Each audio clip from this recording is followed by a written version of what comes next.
Hello दोस्तों, extra tutorials में आप सभी का स्वागत है। जैसे हमने आपसे कहा था कि हम जल्द ही एक ग्रामर की सीरीज लेके आ रहे हैं, जिसमें काफ़ी इम्पोर्टेंट ग्रामर के टॉपिक्स डिस्कस किए जाएंगे और उसमें से पहला वीडियो हम आज आपके लिए लेके आए हैं। तो ये जो ग्रामर की सीरीज हम आज से शुरू कर रहे हैं, ये सभी ग्रामर आपको सभी प्रकार के कॉम्पिटिटिव एग्जाम्स के लिए इम्पोर्टेंट है। आपके स्कूल सिलेबस में इसकी काफ़ी अहमियत है और अगर आप पेरेंट हैं तो आपके बच्चों को पढ़ाते समय आपको इस टॉपिक्स के वजह से काफ़ी आसानी होगी।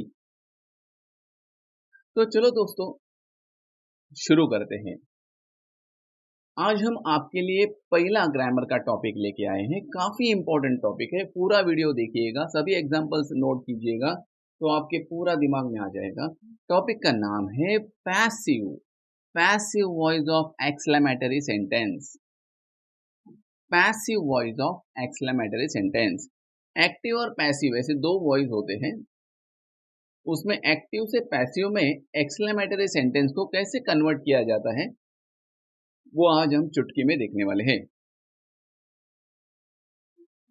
तो दोस्तों, शुरू करते हैं। सबसे पहले हम देखेंगे कि कुछ स्ट्रक्चर्स, रचनाएं। जैसे एक्टिव में अगर कोई एक्सक्लेमेटरी सेंटेंस आता है तो 2 मिनट में एक्सक्लेमेटरी सेंटेंस क्या होता है वो जरा जान लेते हैं, किसी के अगर दिमाग से निकाल गया हो तो। जो भी उद्गार रहते हैं, जो भी एक्सक्लेमेशंस रहते हैं, जो किसी चीज़ को देख के हमारे मुंह से अपने आप निकल जाते हैं, उन्हें लेके जो सेंटेंस बनते हैं उन्हें हम एक्सक्लेमेटरी सेंटेंस बोलते हैं, उद्गारवाचक वाक्य बोलते हैं। तो इसमें एक्टिव वॉइस का स्ट्रक्चर अगर ऐसा हो जो आपके सामने है, व्हाट, उसके बाद ए या एन, उसके बाद नाउन, उसके बाद सब्जेक्ट और उसके बाद ऑक्सिलरी मतलब हेल्पिंग वर्ब। तो उसका पैसिव फॉर्म करते समय हमें शुरुआत इट इज एक्सक्लेम्ड दैट से करनी है। उसकी शुरुआत इट इज एक्सक्लेम्ड दैट से करनी है, ये आपको दिमाग में रखना है, ध्यान में रखना है। उसके बाद सब्जेक्ट, फिर ऑक्सिलरी वर्ब मतलब हेल्पिंग वर्ब, फिर ए या एन में से एक, फिर अपना एडजेक्टिव और उसके बाद नाउन आएगा। तो दोस्तों, इस स्ट्रक्चर्स को लेके कुछ एग्जांपल्स आपके साथ हम शेयर कर रहे हैं। सबसे पहला एग्जांपल है एक्टिव वॉइस में exclamatory sentence, what a man you are, what a man you are. इसे पैसिव में कन्वर्ट करते समय हम शुरुआत करेंगे it is exclaim that, it is exclaim that you are a great man, it is exclaim that you are a great man. अगली sentence की तरफ चलते हैं। एक्टिव में सेंटेंस ऐसा रहेगा, what a fool she is, what a fool she is.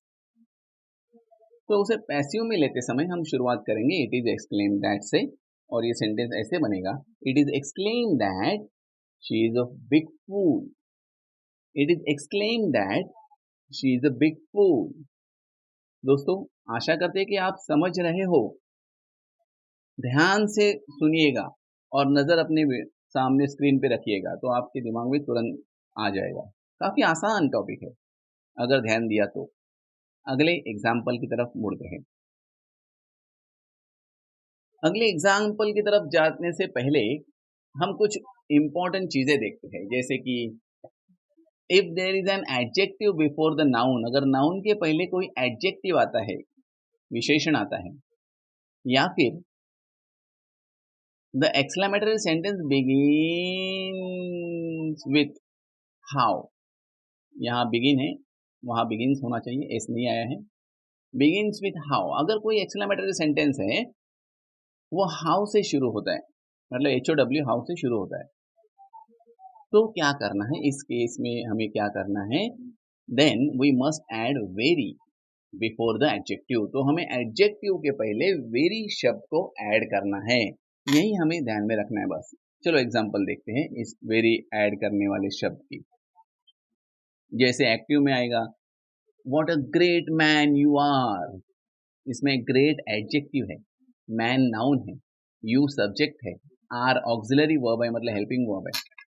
What a great man you are, इसको passive में कन्वर्ट करेंगे, you are exclaim to be a very great man. यहाँ हमने ग्रेट जो एडजेक्टिव है उसके पहले कहने के मुताबिक वेरी ऐड किया है, you are exclaim to be a very great man. अगले सेंटेंस की तरफ चलते हैं। हाउ काइंड ऑफ यू, जैसे मैंने कहा था कि अगर कोई सेंटेंस हाउ से शुरू होता है तो कैसे करना है। हाउ काइंड ऑफ यू, इसको हम पैसिव में लेके जाएंगे, you are exclaim to be very kind, kind adjective है उसके पहले वेरी यूज करेंगे, you are exclaim to be very kind. दोस्तों ध्यान से समझ लीजिएगा, काफी आसान टॉपिक है, सभी प्रकार के एग्जाम्स के लिए लगता है और कभी भी काम आ सकता है,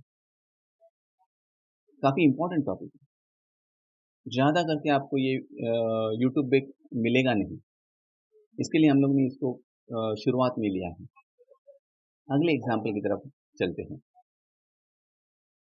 एक्टिव में अगर सेंटेंस ऐसा हो what a scene, what a scene, तो उसको पैसिव में कन्वर्ट करेंगे, it is exclaim to be a lovely scene, it is exclaim to be a lovely scene. आगे चलते दोस्तों। What a girl, what a girl, इसको पैसिव में convert करेंगे, she is exclaim to be a beautiful girl, she is exclaim to be a beautiful girl. Next example, what a great player he is, what a great player he is, इसको passive में convert करते वक्त हम इसी structure के हिसाब से जाएंगे, he is explained to be, he is explained to be a very great player, he is explained to be a very great player। दोस्तों एक्सक्लेमेटरी सेंटेंस का पैसिव फॉर्म करते समय हमें और एक चीज ध्यान में रखनी है जो आपके सामने स्क्रीन के ऊपर है। If sentence begins with an interjection, then you should use the words in the column B instead of in column A। अगर कोई सेंटेंस इंटरजेक्शन से शुरुआत होती है उसकी, तो कॉलम ए में जो वर्ड्स आपको दिख रहे हैं उसके अलावा उनकी जगह पे आपको पैसिव फॉर्म करते वक्त बी कॉलम में जो वर्ड्स दिख रहे हैं उनको इस्तेमाल करना है। तो इसको लेके एग्जाम्पल्स कैसे आते हैं वो अभी हमें देखना है। चलो देखते हैं सर। हुर्रा, ये एक्सक्लेमेशन आ गया शुरू में, वाक्य के शुरू में एक्सक्लेमेशन आ गया, हुर्रा वी हैव वॉन। तो इसको पैसिव करते समय हम इस तरह चेंज करेंगे, आर विक्ट्री इज चीयर्ड। आपने देखा होगा कि ये हुर्रा वर्ड के लिए वहां पे चीयर्ड शब्द है, ये आपको ध्यान में रखना है। अगला sentence, ah he is no more या फिर else he is no more, इसको पैसिव में लेते समय हम करेंगे his death is lamented, his death is lamented. आपने देखा होगा कि लैमेंटेड किसके बदले हमने लिया, आह या एल्स के बदले। लैमेंटेड का मतलब है किसी के डेथ के ऊपर, किसी के डेथ के ऊपर खेद व्यक्त करना, और ये पास्ट फॉर्म है लैमेंटेड, इसके लिए यहाँ पे मैंने अर्थ भी दिया है कि खेद व्यक्त किया, किसी चीज पर खेद व्यक्त किया, लैमेंटेड। अगला सेंटेंस, यू आर अ फूल, इसको फाई यू आर अ फूल भी बोल सकते हैं। यहाँ हमने वो पहले एक्सक्लेमेशंस के बदले एक शब्द यूज किया है, तो your foolishness is despise, your foolishness is डिस्पाइज्ड। ये वर्ड जो है उसका हमने मीनिंग भी दिया है कि मतलब तुच्छ है। अगला एग्जाम्पल देखते हैं, और उसके पहले और एक इंपॉर्टेंट नोट के ऊपर फोकस करते हैं। जैसे if sentence begins with a what then you should follow the following structure. अगर किसी सेंटेंस की शुरुआत, एक्सक्लेमेटरी सेंटेंस की शुरुआत व्हाट से होती है, तो आपको ये नीचे दिया हुआ स्ट्रक्चर यूज करना है एक्टिव से पैसिव करने के लिए और पैसिव से एक्टिव करने के लिए। जैसे एक्टिव में व्हाट एक्सक्लेमेशन मार्क के साथ आएगा, तो उसके बाद सब्जेक्ट, फिर वर्ब और फिर अदर वर्ड आएगा। और पैसिव करते वक्त आई या वी में से एक हम सब्जेक्ट लेंगे, उसके बाद ऑक्सिलरी वर्ब आएगा, उसके बाद सरप्राइज टू नो या सरप्राइज टू सी या सरप्राइज टू हियर दैट, ऐसा हम लोग लेंगे, फिर सब्जेक्ट, फिर वर्ब और उसके बाद अदर वर्ड। ये स्ट्रक्चर रहेगा इस प्रकार के सेंटेंस का। अगर शुरू में एक्सक्लेमेशन मार्क के साथ व्हाट आता है तो एग्जाम्पल देखते हैं दोस्तों। What, he is dead. What, he is dead. इसका पैसिव होगा I am surprise to know that he is dead. I am surprise to see that he is dead. I am surprise to hear that he is dead. आशा करते हैं कि आप समझ रहे हैं। ध्यान दीजिएगा, काफी इंपॉर्टेंट और आसान तरीके से हम समझने की कोशिश कर रहे हैं। कोई किताब में पढ़ के आपके दिमाग में नहीं आएगा। अगले एग्जाम्पल की तरफ मुड़ते हैं। What, she is beautiful. What, she is beautiful. Passive में करेंगे we are surprise to hear that she is beautiful. We are surprise to know that she is beautiful. अगले एग्जाम्पल की तरफ चलते हैं। दोस्तों आशा कर रहे हैं कि हम अभी तक का जो सफर है आप काफी एंजॉय कर रहे होंगे, और एंजॉय करने लायक ही हमने वीडियो बनाया है।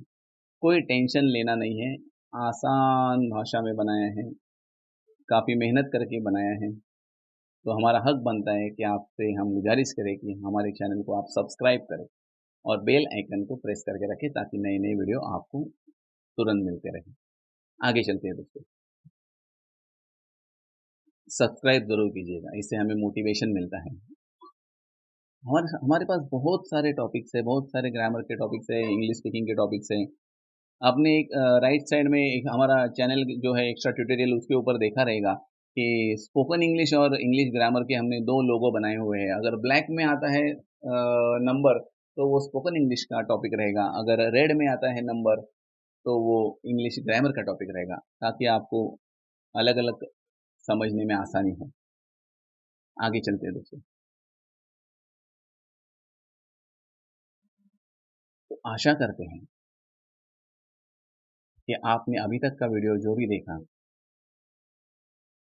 उससे आपको काफ़ी फ़ायदा हुआ होगा, और ऐसे ही काफ़ी कठिन लगने वाले इम्पोर्टेंट टॉपिक्स हम इस ग्रामर सीरीज में लेके आने वाले हैं। आप ज़रूर देखना और आपका फ़ायदा करा ये लेना। दोस्तों आपने आपका कीमती समय देके हमने बनाया हुआ वीडियो और उसमें दिया हुआ ज्ञान लेने की कोशिश की, इसके लिए हम आपके तहे दिल से आभारी हैं। ऐसे ही प्यार हमारे चैनल के ऊपर आपका बना रहे, यही एक ईश्वर के पास प्रार्थना करते हुए आज का वीडियो हम यहाँ रुकाते हैं, और अगले वीडियो में एक नए टॉपिक के साथ फिर से मुलाकात होगी, इसका वादा करते हैं।